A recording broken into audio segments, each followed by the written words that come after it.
What I'd love to do today is to get started. I want to share a secret with you. Something that I've uncovered, and a secret that has radically altered my life and my business. And I would like the same for you. And why is that really, right? Well, let's just say that I'm following a hunch. I feel that if you've come to an event that is hosted by Giving Business Soul, there's a reason for that. Currently, business and soul are a contradiction in our world. They don't really coincide. They don't exist. In fact, what we have a lot of is just really big corporations, right? Essentially dead entities that are soulless. And as a result of that, we find the current world and the state of affairs that it's in. And so my sense is that if you've arrived here, that there is a significance for that. Maybe it's conscious or unconscious, but maybe you yourself are also being pulled to this ideology, this philosophy of giving business soul. And you also feel like you may want to make an impact in the world, that you want to use your business as a force for good. And so if that is the case, then what I would love to do is that I would love to share this treasure that I have found so that it can do what it's done for me, to help you live a life of significance, of fulfillment, and of purpose. Because what I am certain of is that every human on this planet is looking for that, is looking for purpose. It's looking to propose and to put forward something of value for our humanity. And so what I'd love to do today to get us going is to share a little bit about my story. So as a young boy, I was raised by my mother, as well as with the help of my grandmother and my great-grandmother, mi mamá, mi abuela, mi bisabuela. And when I was 13, the summer before high school, I went to visit with my uncle and my dad, who are successful local businessmen. And that summer really set the foundation for my life. It set the trajectory. My uncle handed me my first business book at 13, and it was called How to Win Customers and Keep Them for Life. And I loved the book. How strange is that at 13 years old? So I think it really sort of, I instinctively knew that I would be in business. And as I'd like to say, that was really the time where, the equivalent of the musician getting his first instrument.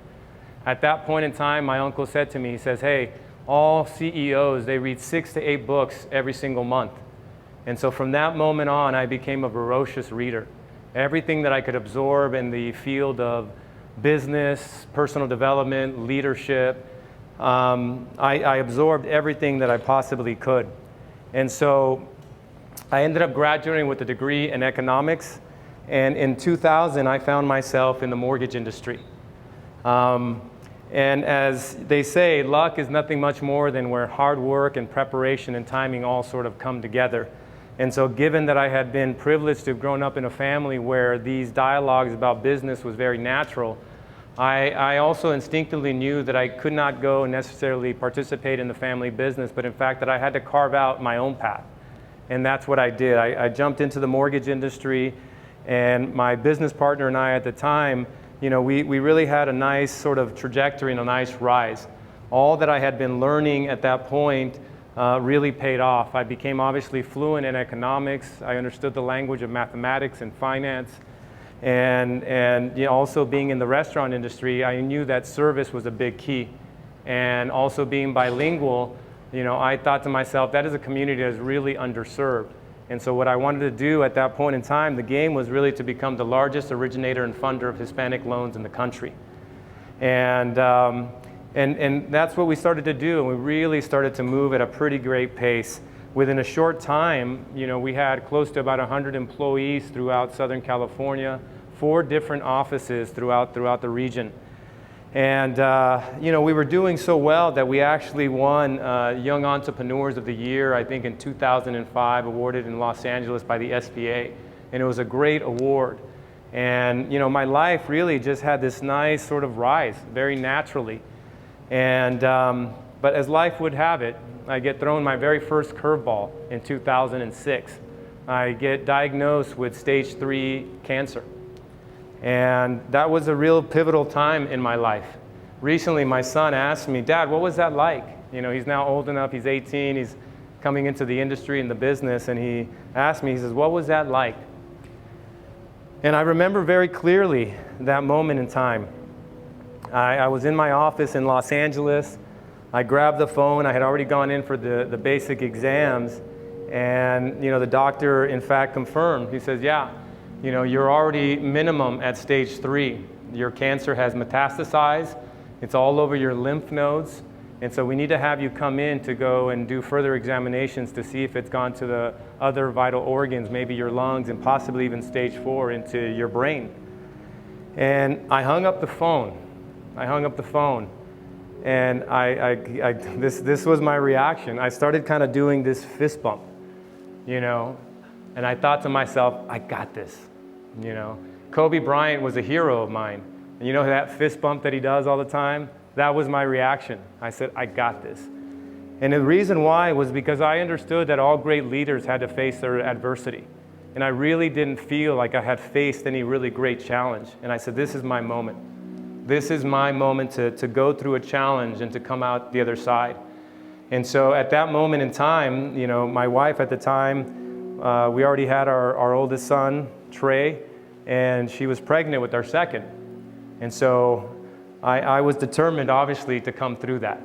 And by the grace of God, I made it through.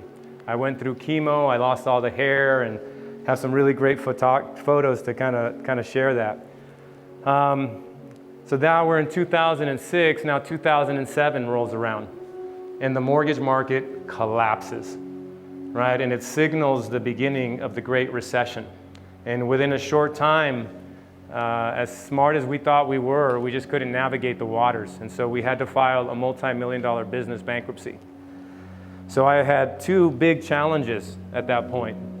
And I thought to myself, it's okay, I can get up and I can move. As long as I have my family, I have my wife at the time and my sons, I said, I get through this. And then the death blow came, the divorce. You know, and that really was, you know, just broke me. It broke me down to the core.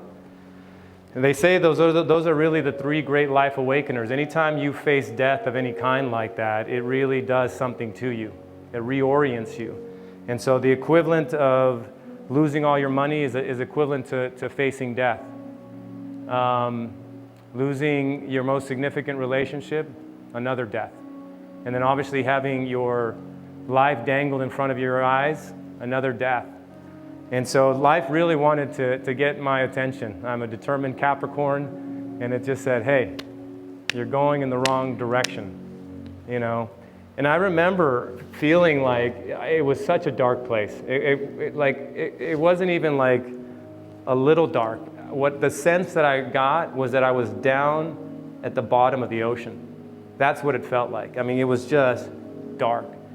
But even though I was down in that San Andreas fault, you know, it was like I had this thought, you know, down from the depths of the ocean floor I will rise. Down from the depths of the ocean floor I will rise. I get emotional even just thinking about that moment in time. It was really that dark night of the soul in such a significant way. But like all dark nights, this is where great treasures are found. This is where the most beautiful music is played or composed. Great art is developed. And it was in 2009, in that depth of darkness, where I did this exercise about how to find my soul's purpose. And the idea was simple: write on a piece of paper, what is your soul's purpose? And then allow to free-form write whatever comes up. And I did that. And I was writing, and as I was writing, and I came into the words, giving business soul. And I can feel the energy of that. It was just tears. It was some sort of hit, a cathartic hit. And I just cried, and I cried, and I cried. Oof. I didn't understand what it was. I knew it was significant. I tucked it close to my heart, and I continued on my path. In 2010, I was still in the mortgage industry, but business was no longer happening at the same way that it used to. I was so good at business, and it always came very naturally and easily. And at that moment in time, it just wasn't happening anymore. I would close a loan, and then I would not close a loan, and then I would close a loan, and I would not. I just could not get momentum. And that's when I found the University of Santa Monica. And I went and obtained a master's degree in spiritual psychology.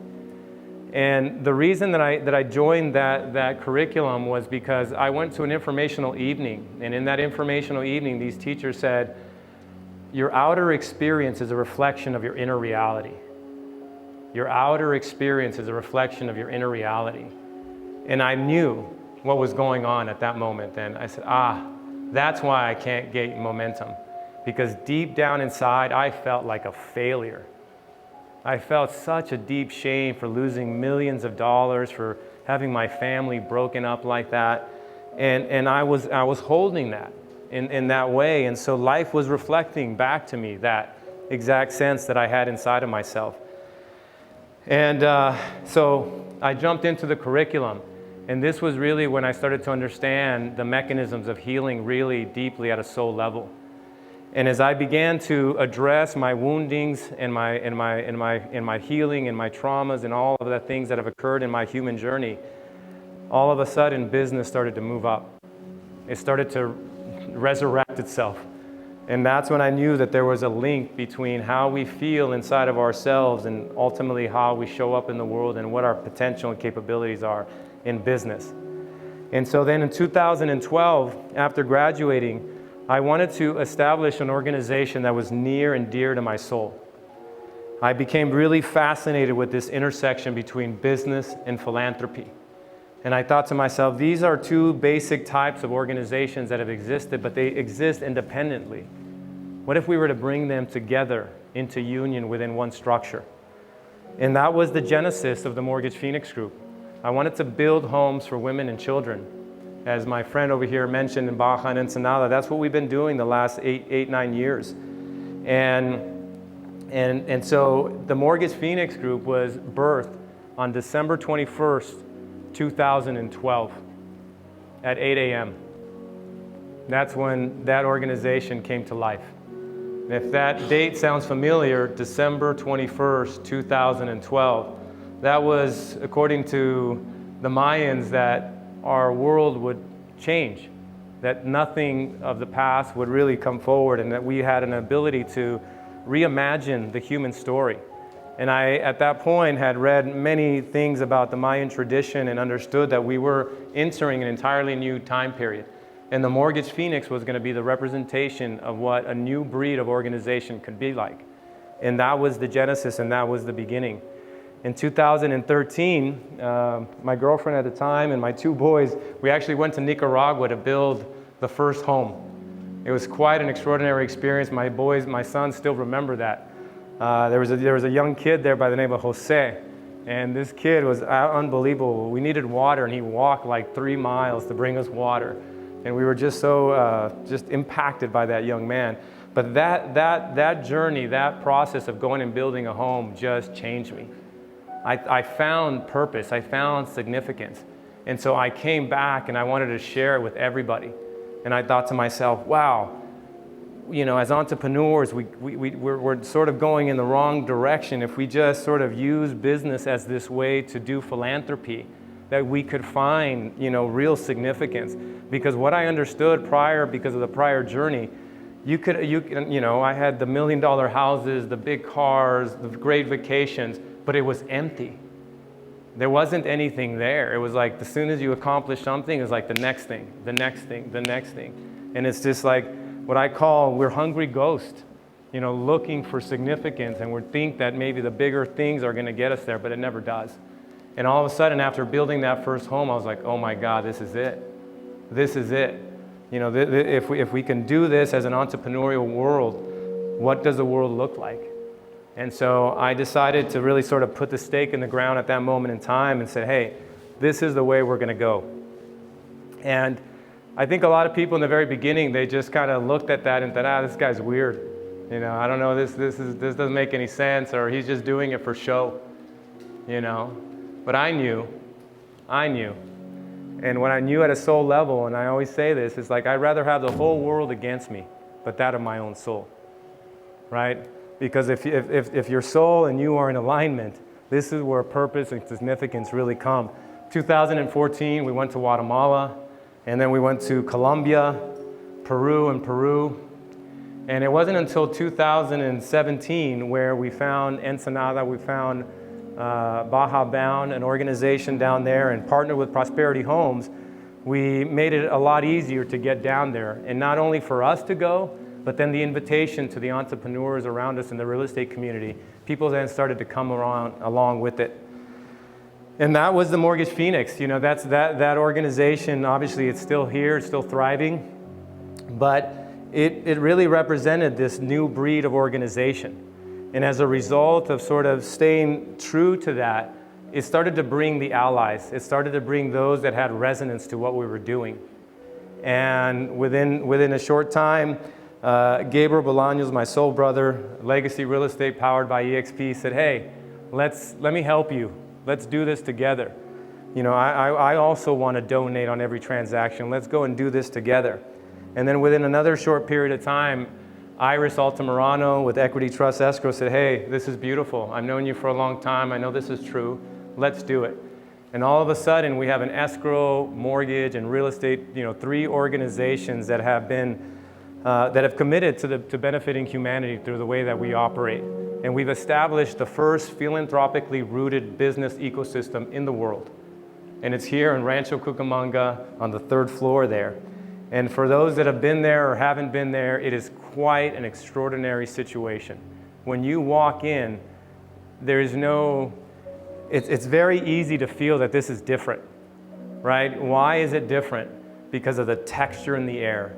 It feels like the energy that's in there is filled with love, right? It's different than when you go into other organizations that are just about profit, because profit is an energy, money is an energy. And when you exist solely to make profit, there's a texture. And when you do it for the love of humanity, it's different, right? Philanthropy, when you look at the etymology, it's philos anthropos. It is for the love of humanity. And that's what it feels like.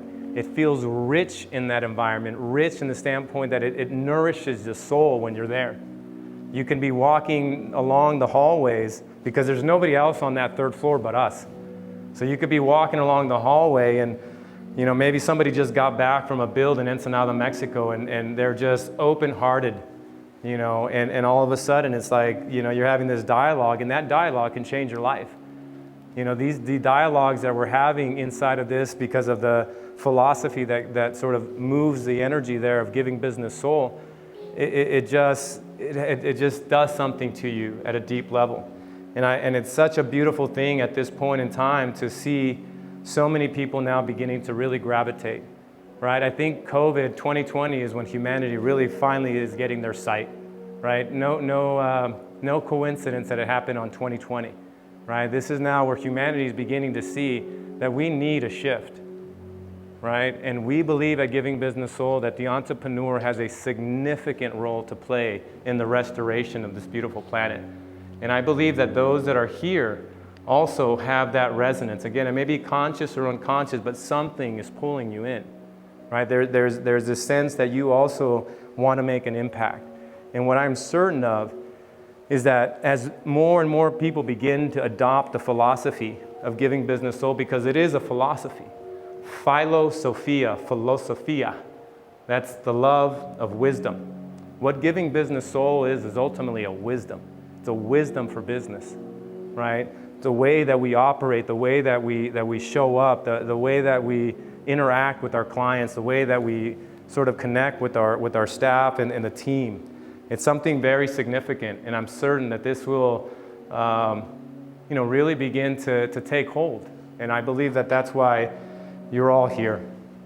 So that's a little bit about my story, and so what I want to do now is kind of transition into, you know, what does all of this have to do with flow, right? What does it all have to do with flow? I think it all has to do with flow, because what I know to be the case is that flow is where spirituality and high performance meet. You know, just to kind of define spirituality is that when I say spirituality, I do not mean religion, okay? And I also don't mean spirituality from a woo-woo standpoint. You know, what I mean by spirituality is that all the great wisdom traditions throughout the last few thousand years have all spoken about this inner peace that we can attain, right? And it's a human thing. To be spiritual and human, that's interchangeable. As long as you're human, you're spiritual, because you are a soul before you are a body. So this is the map of consciousness. I refer to this a lot, and for those that are here, again, it's inside of your workbook, and it's really important that you understand sort of this framework, because this framework is really pivotal in this understanding of flow and high performance and where spirituality meet. So as you can see here on the left-hand side, you have all the human emotions from the very lowest to the very highest. You have, at the very base, you have shame, guilt, apathy, grief, fear, desire, anger, and pride. And this is sort of where the majority of the human population is currently residing. And this sort of ideology of spirituality and finding this inner peace is ultimately as you go up the map, right? You get your neutrality, willingness, acceptance, reason, love, joy, peace, enlightenment. And this is, what these mystics and gurus and all these individuals that have attained these states were discussing. This sense that they've moved out of the lower spectrum of human consciousness and have moved themselves into the higher one. So these flow states, again, this is sort of now the scientific explanation of what these heightened states, because what you want to know is that flow is defined as a heightened state of awareness where we feel and perform at our absolute best. And so that is when we begin to move up these higher sections of this map of consciousness. A lot of you, I'm sure are feeling this sort of neutrality right now, feeling this acceptance, feeling a great sense of love, as my friend mentioned, as Lynn mentioned as well, this immense amount of joy. So wherever you were residing on that map, you just moved yourself higher. And that's ultimately what's going on when you get into these flow states.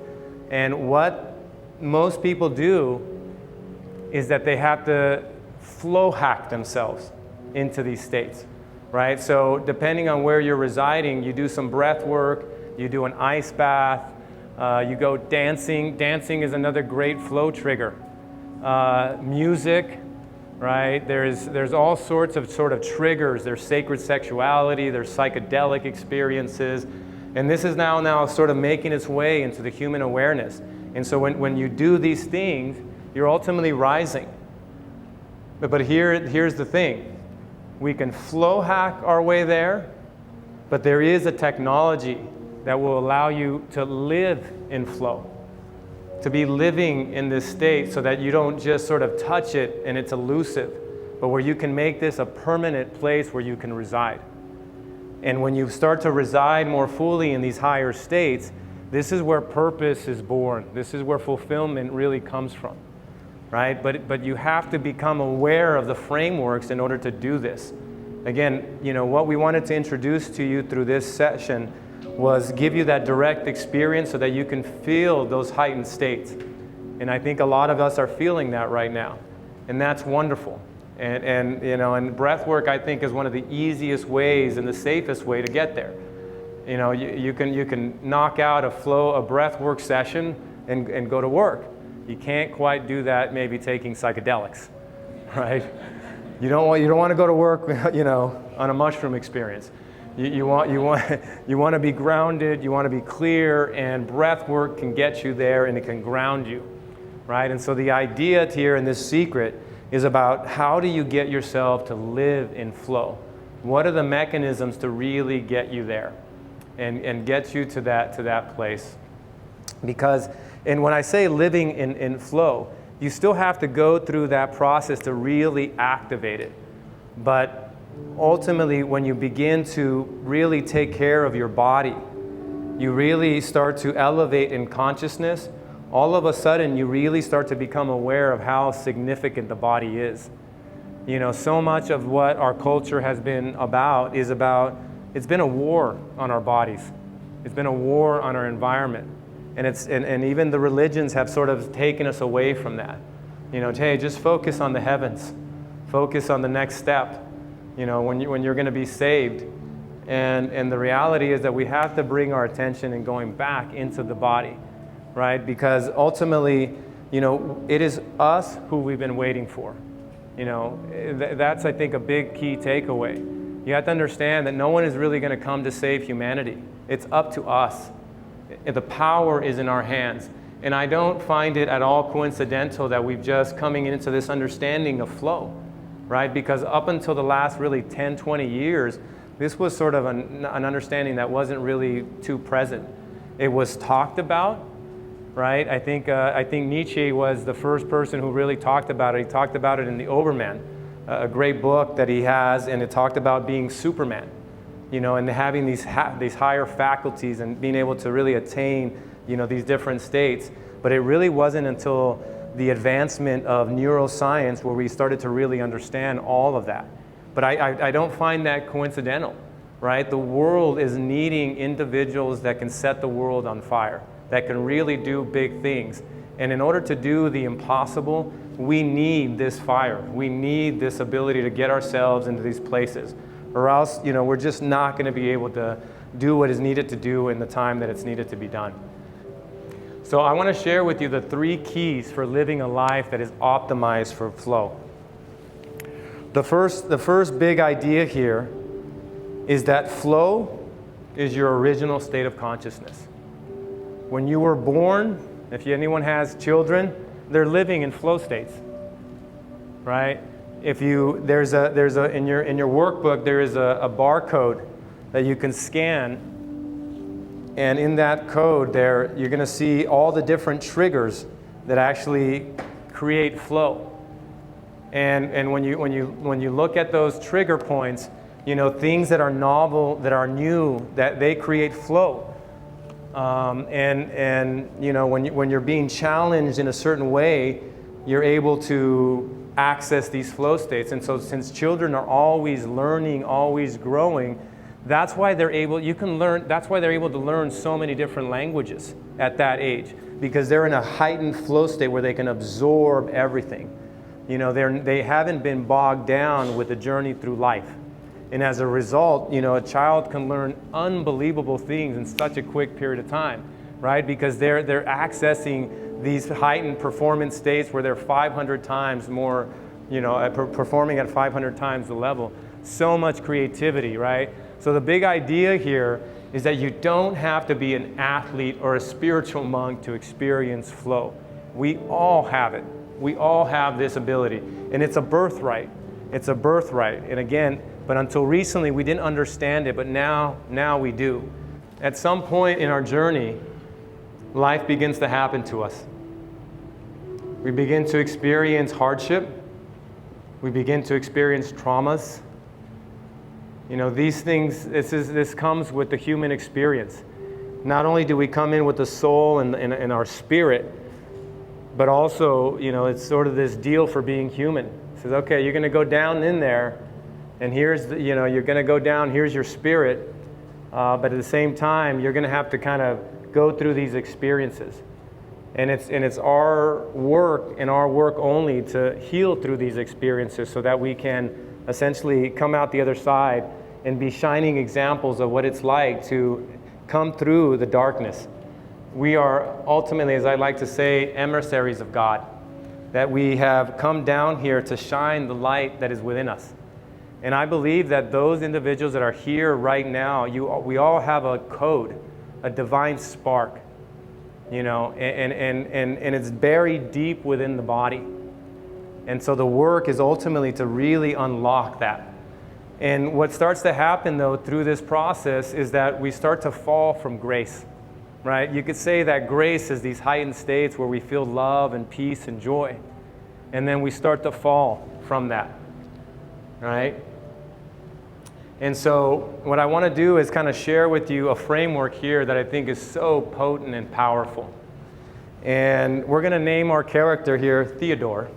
And so Theodore, all of us are born, let's just say, with 100 pesos of consciousness. Okay, 100 pesos of consciousness. And so what I want to do is sort of give you this framework to understand exactly how we begin to lose these pesos. But before I do that, I want to kind of share with you sort of this evolutionary piece that I think is really important for you to understand. And this is this idea that all of, from the very beginning of the universe, there is a very understood process of evolution. So evolution is always happening. And when evolution happens, it is this process of transcending and including. Transcending and including. So at the very base, you have an atom. To give you the example of how this transcend and include really happens. So at the very base, at the very beginning, you have an atom. And that atom transcends itself into a molecule. So you go from an atom to a molecule. In that process, it transcends itself from an atom into a molecule, but it also brings the atom with it. So you have it transcends and it includes. And then when you go from a molecule, you can go to a cell. And when that happens, the molecule transcends itself into the cell, but it takes the molecule and it includes it, as well as the atom. Does that make sense? So you transcend and you include, and you transcend and you include. And throughout this process, if the transcend and include doesn't happen in the way that it should, this is where we have the development of shadows that begin to happen. And so I'm going to give you an example to sort of illustrate this. And this idea that as a human, we're always going through an evolutionary process. The first 7 years of our development, we develop physically. The second 7 years, you develop emotionally. So from 0 to 7, you're developing physically. This is when you're bumping into things, you're beginning to feel at a body level. You start to get comfortable. The soul starts to get comfortable in its incarnate body. And then the second 7 years, you go through the emotional development. The last 7 years, you go through the intellect. So from 14 to 21, the intellect develops. So 7 years, the body. Second 7 years, you develop emotionally. And then the third, you develop intellectually. So in this evolutionary process that we're going through as humans, what happens is that we start to develop traumas. We start to experience traumas and woundings, right? And so let's just say hypothetically that at the 5-year mark, you experience, physical abuse of some kind. So what happens at that point, we started with 100 pesos, and all of a sudden your parents are not very nice, and they use, abuse physically to sort of, get you in line. Okay, and that's a trauma. And all of a sudden, you lose 10 pesos, right? And then you go into the next 7-year cycle, and we start to experience even more trauma. All of a sudden, maybe our parents are going through a really rough time, and our parents are starting to take it out on us emotionally. And that emotional abuse then results in losing another 20 pesos. So now the 100 that we started with has now gone down to 70. And then in our high school time, let's say we experience our first heartbreak. A real significant relationship, and you know how that first heartbreak feels. Really traumatic, right? And we lose more pesos. So all of a sudden, where we started at 100 pesos, we've now lost some along the journey. We've lost it.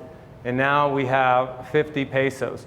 So we've essentially moved out of the higher states and we moved down into these sort of constricted areas. And now that we're in this place, this is where all of a sudden these different beliefs start to come in. Because of the physical abuse, because of the emotional abuse, because of divorce of our parents, because of that heartbreak, these are the things that start to happen. I'm a failure, right? I'm upset. Making money is hard. I can't trust people. I'll never be good enough. I'm too old. This is then what starts to permeate all the way throughout your consciousness. So we have fallen from grace, and now we have ended up in this place. And this is, a very challenging place. And currently in our humanity, we don't really have the mechanism to truly heal. Even depression and mental illness and all these things, we had it all wrong. They were talking about it being chemical imbalances, but it's not. It's trauma that we've experienced that we haven't really understood how to reconcile, how to heal from. And as a result of that, we stay in these very constricted states. And when we're in these states, it's very difficult to really show up in the way that we, ultimately are designed for. It's too hard, and in business, what then starts to happen is that you start to move in this way, and you have all of these beliefs that have been now sort of ingrained as a result of all these traumas. And because, business is really a game of consciousness. In order to sort of move into the heightened levels that you want, let's say your team is, eight people, or your organization is 8, and you feel like you can really move it higher. And what happens is that these bigger levels of your business and of your company or what have you, they require more consciousness. Let's just say hypothetically there's a door, and you want to get through that door because you know that through that door is the next level for you. And you're trying to bust through. You're doing your daily affirmations. You're doing your daily gratitudes. You're doing everything that you're told in the world of business, but it's not working. You maybe bust through and then you fall back. You bust through and you fall back, right? Because there's not sufficient presence. There's not sufficient consciousness. And the only thing that the only way to bust through that door is that you got to go back and reclaim those pesos. You got to go back into those areas in your life where those were lost. You got to go and reclaim your power, right? And that's really such a big aspect of what I want to share with you today, is that unless we're willing to go back, to reclaim, to do the healing necessary, we are not going to be able to achieve that which we are designed to. And so ultimately, the way that I feel it is that, like the great Rumi poet said, or the poet Rumi says, your task is not to seek love, but merely to seek and find all the barriers inside of yourself that you've built against it. Because ultimately, that is the game. You've got to go back and reclaim those things so that we can come into our full presence. And when you're in full presence and you're standing there, this is where you can really impact and influence people. Because we live in an energetic universe, and it's felt. And when your consciousness has been fragmented through our woundings, through our journey, we just don't have the presence. We want it, we all desire it, and we all know that we're designed for it, but we're fragmented, and we're not full, we're not whole. And until we go back and do the work necessary, we're left out of these higher states. The second, as I shared already, but your outer experience is a reflection of your inner reality. This is key point number 2, right? And every day, this is the thing with this, and this is, I think this for me is really such a huge thing, because what I've come to know and understand is that every single day that we are walking through our journey, we are being granted the opportunity to reclaim our power.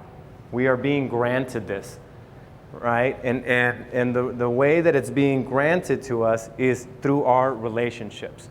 So what you want to understand is that relationships is the way that it gives you the visibility that you need where your wounding is.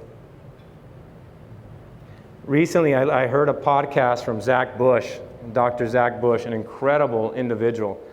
And what they've now discovered at the very edge of science, up until recently, the idea in science was that we were living in a universe that was going from order to disorder.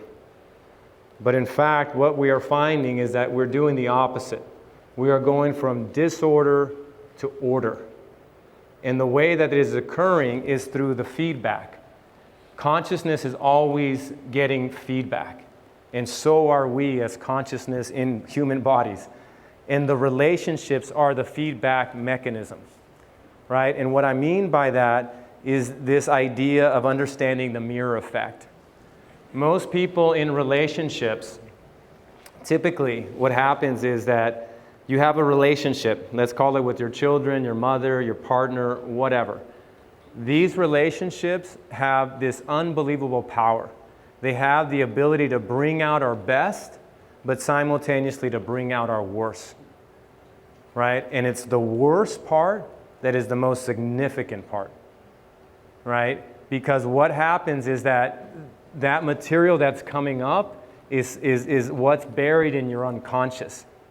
And now we're getting the feedback necessary to address those areas inside of ourselves, right? But how do we normally, sort of come into relationships that are difficult, or what do we normally do in those relationships?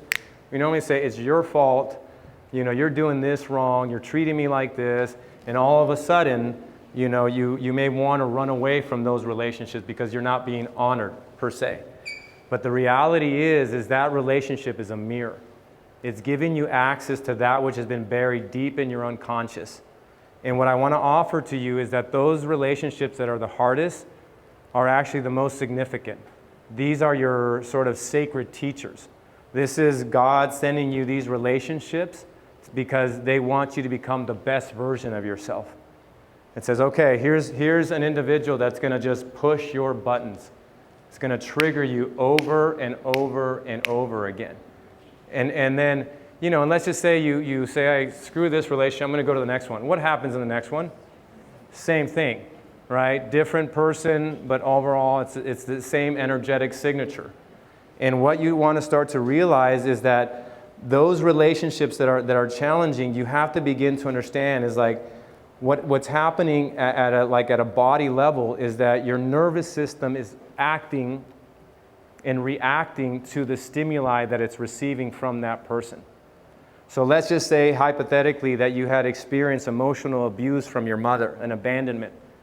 She wasn't really there for you in your formative years. And as a result, you get this shame, this sense like I'm not, you feel a lot of shame or feeling like you've been abandoned. And all of a sudden you call forward 20 years later a relationship.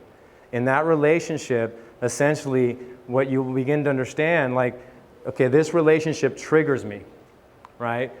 When it triggers you, it's kind of a little bit of a masochistic thing, but you should actually be really joyful about it, right? Because again, you're being granted visibility. It's like, okay, so now your partner triggers you. What you want to start to do is like, what is it that's really upsetting you about what they are doing? What is the energetic signature that you're interpreting right now, right?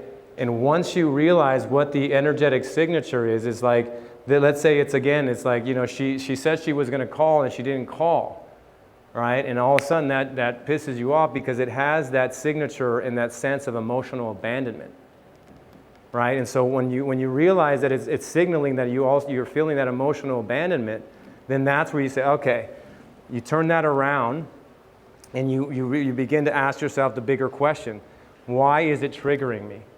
Right? And once you get to it, you realize it's that emotional abandonment again. When did I experience that emotional abandonment for the very first time? And then it'll start to typically lead you down further and further to the origin. And once you find the origin, now you have something to work with. You can begin to reconcile that. And you can begin to understand that you're essentially reacting from that place. This individual essentially sort of hit the tripwire. And all of a sudden that blow up is just giving you access to where the original wounding is. And when you start to see it that way, you say, okay, so now I got to go through and heal that. And then the question is, well, how do you really heal that? Right? What you have to get clear on is that the power tool that we have is compassionate self-forgiveness. Right? Because when you're 5 years old and you first felt that sense of abandonment from your mother, you have to just sort of go back into that moment in time and go, what were the judgments that I created in that time? What were the sort of the programs that I laid down? Because what happens is that the ego comes to protect. Everyone in the spiritual community, or a lot of talk, even in the business community, they want to get rid of the ego. The ego is what kept you alive. You know, essentially, to get rid of the ego would to be get rid of something that God has given you. Essentially, what it's done, it's come to protect you. Because you're this beautiful 5-year-old, you know, it comes and it wraps itself around you and says, gosh, that was really painful.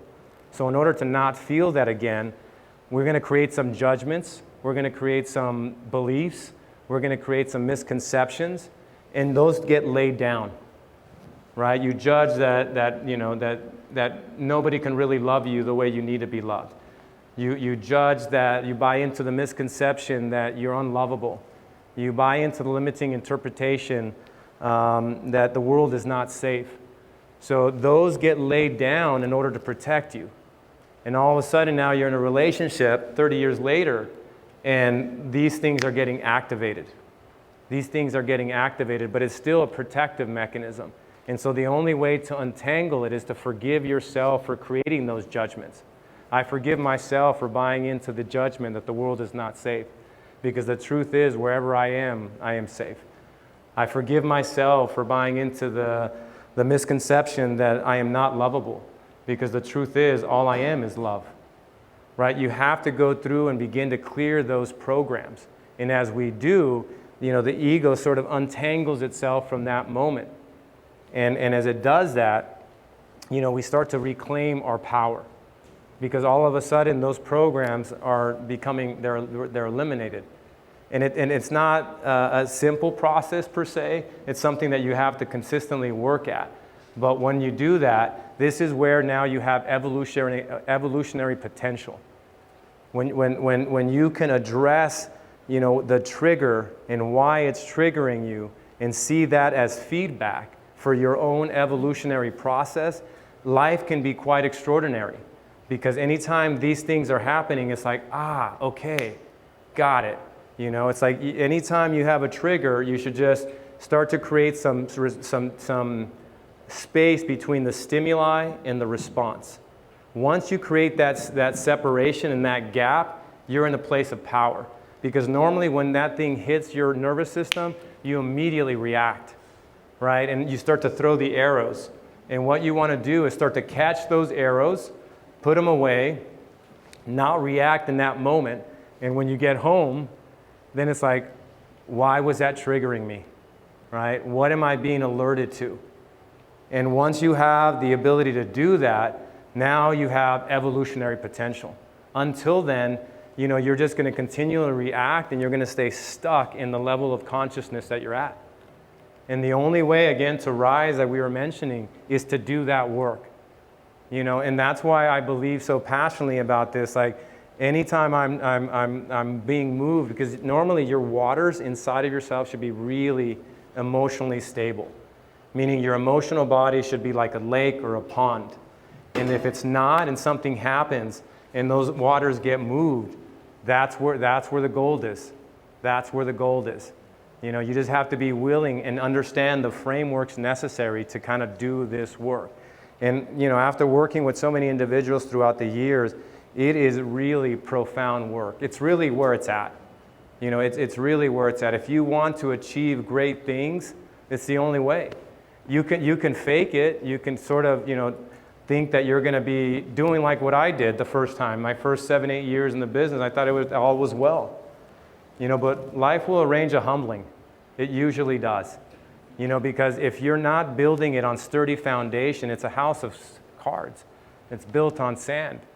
And thanks, you know, to life and the way that it had, I had to go through that in order to come through the experience to understand, once I understood, it was just like game on, right? And I took the hardest relationships and didn't run away anymore, and stood in them and said, okay, what is this sacred teacher trying to show me?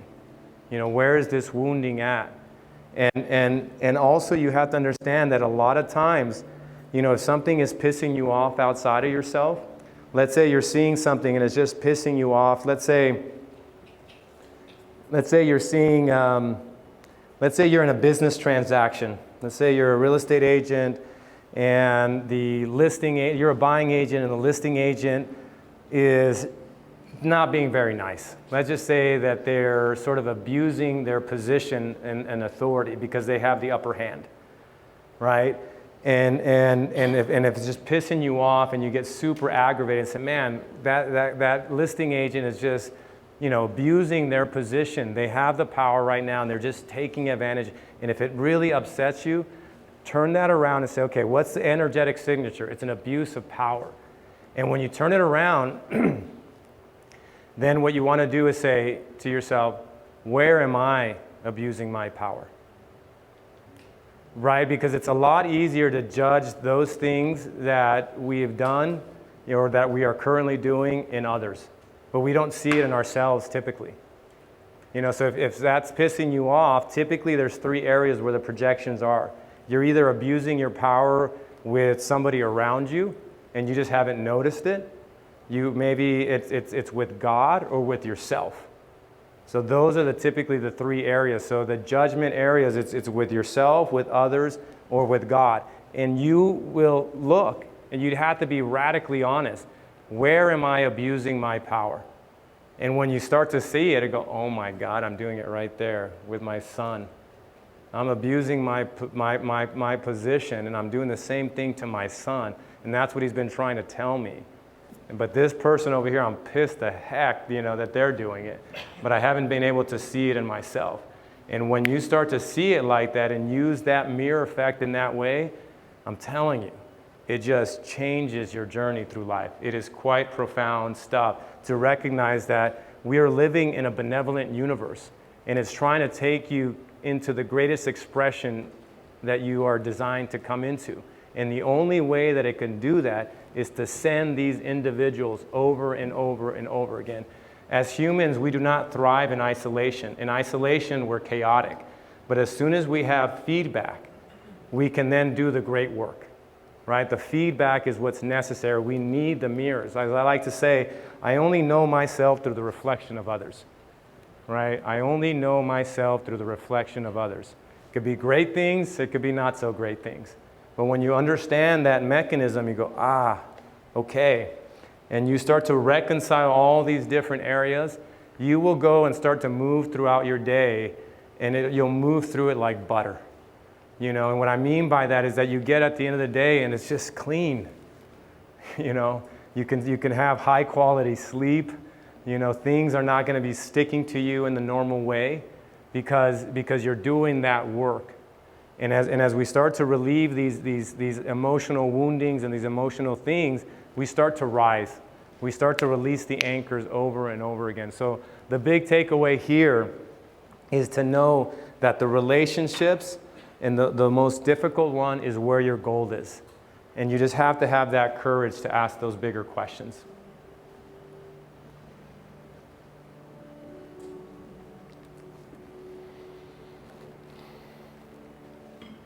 And when we release the beliefs that are no longer serving us, we naturally will raise our default. This ultimately will boost your ability to focus, to communicate, to stay disciplined. All areas of your life will benefit from the refreshed internal foundation. So as we start to get rid of these shames and these fears and these guilt, we naturally begin to rise again. We start to come out from the fall and restore the grace once again in our lives. And it feels quite incredible to move throughout days in this way. And as a result, we start to have access to these flow states much easier. Because when we start to relieve these things, again, we start to communicate better, we start to be very present, we start to have very deep and significant dialogue all the time in our day. And this is the key to living a life that's also full of purpose, because when you're down at those bases and when we feel collapsed and we feel constricted, we just don't have access to this fire. We can't really bring out our soul in the way you can almost imagine like the soul or the divine spark is sort of locked in like this.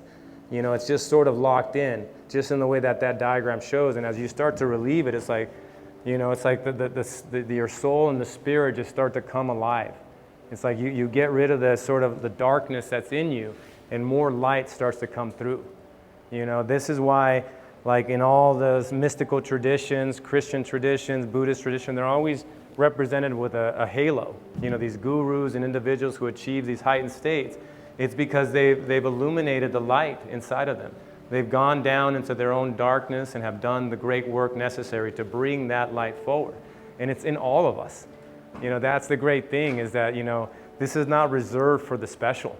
This is sort of the exchange. It's like you're going to go do some really challenging works, because it's not easy being human. Am I right? Not easy being human. And it's like, but it just doesn't feel like divine justice if all we came down to was to experience this hardship. It's like it doesn't make any sense. It doesn't make, you know, there's no divine justice in that.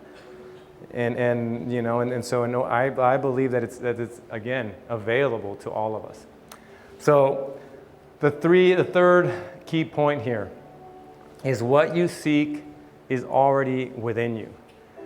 That's, I think, another huge piece of this game, is that we don't have to look to the outside any longer. That's sort of the game that I think the construct, the matrix, whatever you want to call it, it's been doing that to us. You know, just keeping us looking to the outside. Keeping us looking to the outside. But the truth of it is everything is within us. That divine spark, that genius is within us. And it's our work, ultimately, to unlock it. I love this quote from Michelangelo.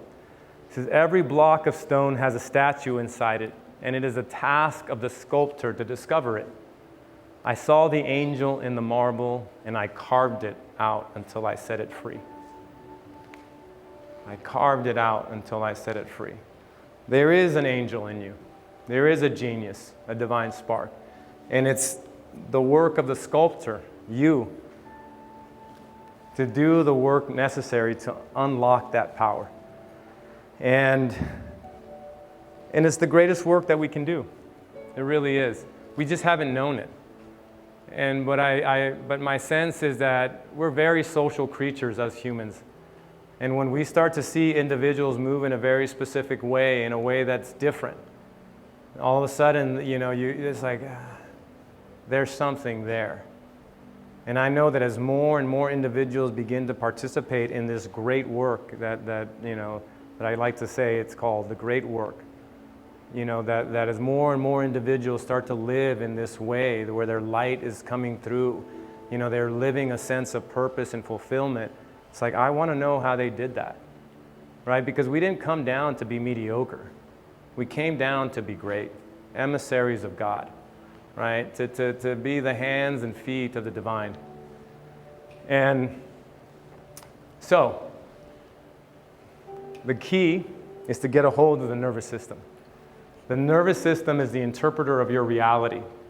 And what is currently going on, you know, like in the breathwork session that we experienced today, the reason that a lot of people had a very emotional experiences is because the body keeps all the trauma, it's stored in there. It's a great book called The Body Keeps Score, and it really talks about this idea that the trauma is stored in the body.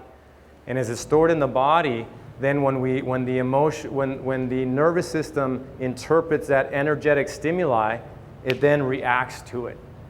And as a result of that, typically we're in a fight or flight response. Your nervous system can be in either two places.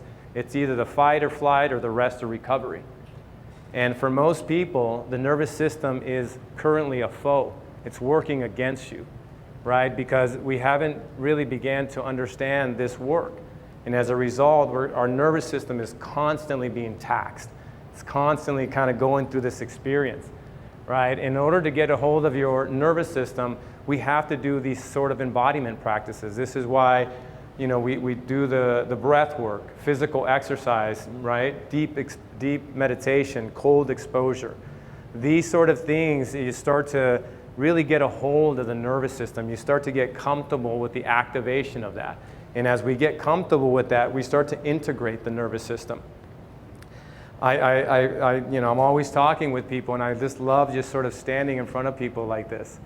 You know, I'm just really just deep in my body, and I can't tell you how, like, it just makes people uncomfortable. You know, they start moving around and start twitching, and, you know, they can't stay still. But that's the nervous system that's active. But the better you get at doing these practices, the more of this sort of great work that you begin to do, the more reconciliation of these things that begin to happen, you start to stay, really grounded and centered in the body. The really big reason why cold bath is such a big thing is because immediately once you go in there, it's like the nervous system just gets activated. It's like, and the game is to ride the dragon. That nervous system is like a dragon, and it's either your foe or your ally. It's either a foe or an ally. And with more and more time, you begin to learn how to tame it through the breath, through a deepening of your breath. And as you do that, that translates in all things, right? That translates in the boardroom, right? When you're in a meeting, or you're going through a really challenging time, or whatever you're facing, if you're able to stay grounded, if you're able to stay connected, then you're able to make good, strong, rational decisions. But if you are in a boardroom and something is happening, and all of a sudden you're in a transaction, and then you get activated and you start reacting from that place, those decisions are not the good decisions. But if you can stay there and not react and just continue to breathe just the way that you would do it in the cold bath, well, again, you're not helping anybody by sort of just, adding the energy of franticness into a situation. You're really beginning to change the dynamic when you can stay grounded, have clarity, come from that heart space, make sure that the rational mind is coming through and it's not coming from that reactive place. And you'll be so surprised at how this stuff begins to work.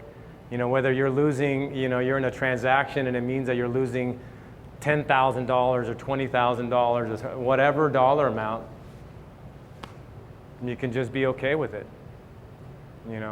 And when you are able to do that, again, not only does that inform your family, your friends, your staff, your team, that's a leader. They're holding it. Regardless of what's going on, chaos abounds outside of you, and you're there. You're grounded. And that's the type of leadership that the world is needing right now. Because everything that is happening right now, it's a massive time of chaos, right? And are we benefiting anything by throwing more of that chaos and energy into it? Absolutely not. It needs more rational, soul-centered, heart-based individuals. So developing your endocrine system, right? This is a funny one. Well, not funny, but most people have no idea how good you can feel in your body. No idea. I've been working with individuals over the last few years, and typically when they come to me, there's a lot going on for them. And as a result, maybe they're not in the physical condition or the health conditions that they are. Their stomachs are typically having trouble or always bloated, or all sorts of things that are typically occurring for people. And what you have to understand, again, is this idea that our bodies, we've been at the system, this construct, it's been at war with the body, getting us to essentially, not really connect to it. And so what you need to be aware of is that this endocrine system, they've been hitting this thing. All the toxins in the air, all the food that we've been given, and so the big takeaway here is that I want to challenge all of you to start to read the labels of your food. Start to read the labels of your food. And beyond just reading the label, go and type into Google the ingredients. So if it says like Agent Orange 4, don't go, oh, what is that? Essentially, they're putting shit in all of our food. And don't think that just because you're going to Whole Foods, you're being healthy. It's not the case. There's a lot of seed oils. Do you know like canola oil was first started as mosquito repellent, Crisco oil as motor oil? And this is what we've been cooking with. And so think about what the damage that it does to the body. And as a result of that, the endocrine system has been taxed. And the endocrine system is like the most important system in the body. This is what produces these heightened emotion, or these neurochemicals and all these feel-good hormones. But if the nervous system is constantly, or the endocrine system is being hammered like that, we can't produce them in the same way. We cannot, right? And so the other thing to be really mindful of this is the news, the media, right? That's another way, you know, people when they think about diet, it's only what they're intaking on a food or nutritional level, but diet is everything. What are you putting into your mind? The news, the media, especially over the last 2 years, some people are just glued to that thing. And if you're glued to that thing, that news, that's all, it's just kind of like fear, fear, fear, fear, fear. And what does that do? It's constantly activating that nervous system. It's constantly putting you in fight or flight, so you're just super reactive to everything, right? And the idea here is to really begin to detox your body. But it happens sort of, and I see it as sequentially. You know, as you begin to do this emotional work, you start to get a hold of that nervous system. Then it's like something starts to happen, like your consciousness begins to expand, your awareness starts to increase, and all of a sudden you really understand that this is the temple that houses the divine. That divine spark, it's in this body, and it's housed here. And all of a sudden you really begin to want to take care of it in a way that you never have before. And this is really what it means about this whole idea of embodiment, right? To coming back into the body. And the more that we do that, the more that this light will shine, and more importantly, the more that you'll be able to live out your purpose. Because this is the one vehicle we get. This is the one vehicle we get. And for so long, again, we just been paying very little attention to it. It's been, it's just very little attention to it. So a big aspect of feeling so great in the body is this idea of making sure that the endocrine system is taken care of. So coming to a close here, this idea of the deep now. When we start to get a hold of the nervous system, we start to put the endocrine system online, we start to come into this place of the deep now. The deep now. This is where that flow state starts to happen much more regularly. Because what happens as we begin to heal the trauma of the past, we no longer are living in the past, and we're no longer living in the future, and we're just really in that deep place. And as we do that, we activate this flow state, right? We start to eliminate the distractions, right, and have clear goals. And when you're doing this is, as an example, in preparation for the event, coming into the deep now was necessary. There were so many things that had to occur in order to get this venue and doing all these different things. And the way that we were able to achieve that as a team was to make sure that we were eliminating all of the distractions, right? And having a very clear goal. And so the way that we get ourselves into these places, you have to understand that the deep now, it's a reward. And the way that we sort of activate that is that we have to get rid of our phones. You can't get in flow with the phone. You cannot, right? Because that thing is constantly pulling at your attention. And when it's pulling at your attention, you're not in the now. You're here, you're there. So whenever you need to do something of that kind and you have a target, a goal, something to achieve, that phone needs to be put away. It needs to be put away. Put the timer on. Say, okay, 2 hours. And guess what's going to happen? That first 20 minutes, struggle, right? You're going to want to pull that thing. But the game, you already know the mechanics. You know the science now. The struggle is part of it. Just embrace it. Understand that it's supposed to be there. And then within that first 15, 20 minutes, boom, you're in. You're in the door, as I like to say.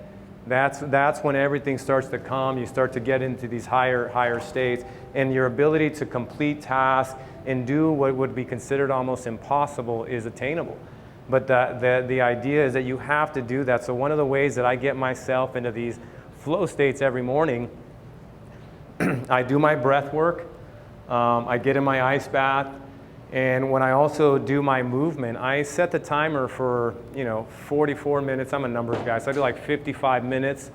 And I set the timer, I put it on focus, right? So I'm not distracted. And what I then do is I start to go into my exercise, right? And I do it at home, I do it outside, I do it in the grass. I love the sun. I don't like the gyms because of the news and everything and the music and the lighting. I think it's one of those detriments to our system. And so I love doing my stuff outside, simple, and I get my music on, and my music is also very specific. You know, again, you have to understand that everything is informing us at an energetic level. And so if we have like, you know, this heavy, you know, rap music, or I mean, I like rap, but like heavy metal or something, I don't know, but you know, it's just music that creates energetic dissonance. You know, so what you want to do is also find music that you're in resonance with.